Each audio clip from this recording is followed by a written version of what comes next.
Hello student, आप सभी का हमारे इस चैनल पर स्वागत है।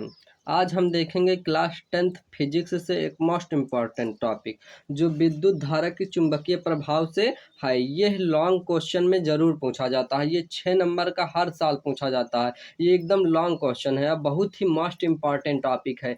ये बहुत बड़ा है जो आपको हम एकदम शॉर्ट में बताएंगे, जिससे कि आप पूरे के पूरे बोर्ड पेपर में लिख के आएँ और एकदम सटीक लिखेंगे, जिससे कि एग्जामिनर आपके एक भी नंबर नहीं काटेगा। बस आपको ऐसे ही पूरा लिख देना है जैसे हम बताएंगे, पूरा टॉपिक टू टॉपिक एकदम शॉर्ट में, लॉन्ग क्वेश्चन शॉर्ट में एकदम बताएंगे, जिससे कि आपको दिक्कत भी ना हो लिखने में। आप पूरे के पूरे लिख दें और सटीक से लिखें, पूरे नंबर भी आपको मिल जाए। तो क्या टॉपिक है कि विद्युत मोटर या दृष्ट धारा जनित, विद्युत मोटर को दृष्ट धारा जनित्र के नाम से भी पूछा जाता है, इसलिए आप इसको दोनों नाम रखिए। तो विद्युत मोटर के कार्यविधि, सिद्धांत तथा इसका पूरा हम पढ़ेंगे।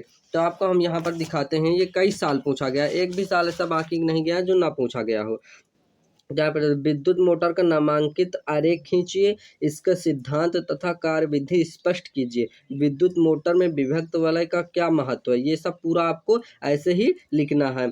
तो ये एनसीईआरटी 13, 15, 16, 18, 22, 23 हर साल पूछा गया है। एक भी साल ऐसा बाकी नहीं गया हो जो ना पूछा गया हो। ये बहुत ही मोस्ट इम्पॉर्टेंट टॉपिक है और ये 6 नंबर का पूछा जाता है। कितने? तो ये 6 नंबर का हर साल पूछा जाता है। 6 नंबर का अगर शॉर्ट में पूछेगा तो 3 नंबर का पूछेगा और लॉन्ग में पूछेगा 6 नंबर का। ये अधिकतर क्वेश्चन लॉन्ग में पूछा जाता है ये क्वेश्चन जो है। तो आपको पूरा टॉपिक टू टॉपिक लिखना है जैसे हम पूरा बताएंगे। सबसे पहले विद्युत मोटर हेडिंग है, फिर क्या लिखेंगे कि विद्युत मोटर एक ऐसी युक्ति है जो विद्युत ऊर्जा को यांत्रिक ऊर्जा में बदलती है। तो विद्युत मोटर क्या है? विद्युत मोटर जो है वो एक ऐसी युक्ति है जो विद्युत ऊर्जा जो होती है उसको यांत्रिक ऊर्जा में बदल देती है। फिर उसके बाद हम सिद्धांत लिखेंगे। सिद्धांत है कि जब किसी कुंडली को चुंबकीय क्षेत्र में रखकर उसमें धारा प्रवाहित की जाती है, मतलब जब किसी कुंडली को हम चुंबकीय क्षेत्र में रख देंगे और उसमें धारा छोड़ेंगे तो कुंडली पर एक बल युग्म कार्य करने लगता है। तो कुंडली पर क्या होता है, जो एक बल युग्म होता है वो कार्य करने लगता है और कुंडली स्वतंत्रता पूर्वक अपने आप घूमने लगती है। फिर उसके बाद है इसके प्रकार, ये 4 प्रकार के होते हैं। कितने प्रकार के होते हैं? तो 4 प्रकार के होते हैं। पहला है चुंबकीय क्षेत्र। यह एक शक्तिशाली अस्थायी चुंबकीय होता है। इसमें 2 ध्रुव होते हैं, N और S। मतलब जो होता है ये सबसे शक्तिशाली होता है और इसके 2 ध्रुव होते हैं, जिसका नाम है N, नॉर्थ और ईस्ट, नॉर्थ साउथ है। और आर्मेचर, दूसरा है आर्मेचर। आर्मेचर जो होता है ये तांबे के विद्युतरोधी परत के चढ़े हुए तार के अनेक फेरों वाली एक आयताकार कुंडली है। यह तांबे के तार लपेटकर बनाई जाती है। बस आपको आर्मेचर में भी इतना लिख देना। फिर नंबर 3 में है विभक्त वलय। ये धातु के बने 2 अर्ध वृत्ताकार वलय होते हैं, मतलब धातु के बने जो होते हैं ये अर्धवृत्ताकार वलय होते हैं। ये वलय आर्मेचर के धुरादंड से जुड़े होते हैं। फिर विभक्त वलय में भी आपको इतना सा लिख देना है। फिर उसके बाद नंबर 4 आता है ब्रश। ब्रश जो होता है ये क्या है? ये कार्बन की 2 पत्तियां सदैव विभक्त वलय को स्पर्श किए रहती हैं, जिसे ब्रश कहते हैं।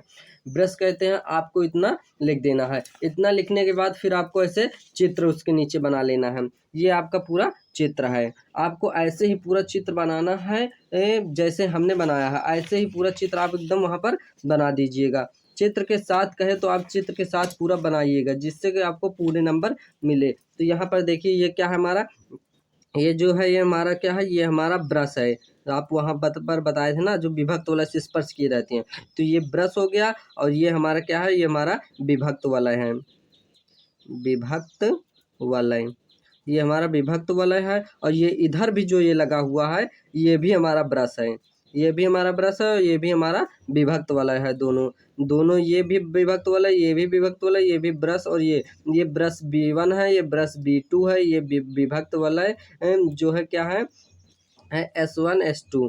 फिर उसके बाद ये हमारी जो यहाँ पर ये पूरी नली गई हुई है, ये हमारा क्या है, ये हमारा जो है वो है विभक्त वलय आर्मेचर।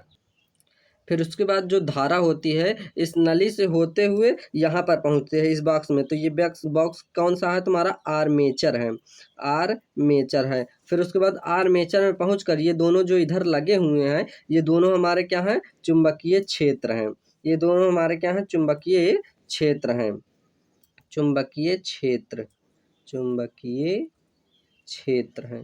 ये दोनों हमारे क्या हैं? चुंबकीय क्षेत्र हैं। और ये हमारा आर्मेचर है और ये हमारा विभक्त वलय है, ये हमारा ब्रश है। फिर यहाँ से फिर उसके बाद इतना लिखने के बाद फिर आपको एकदम सेम ऐसे ही पूरा इसी चित्र के ऊपर आपको कार्यविधि लिख देना है।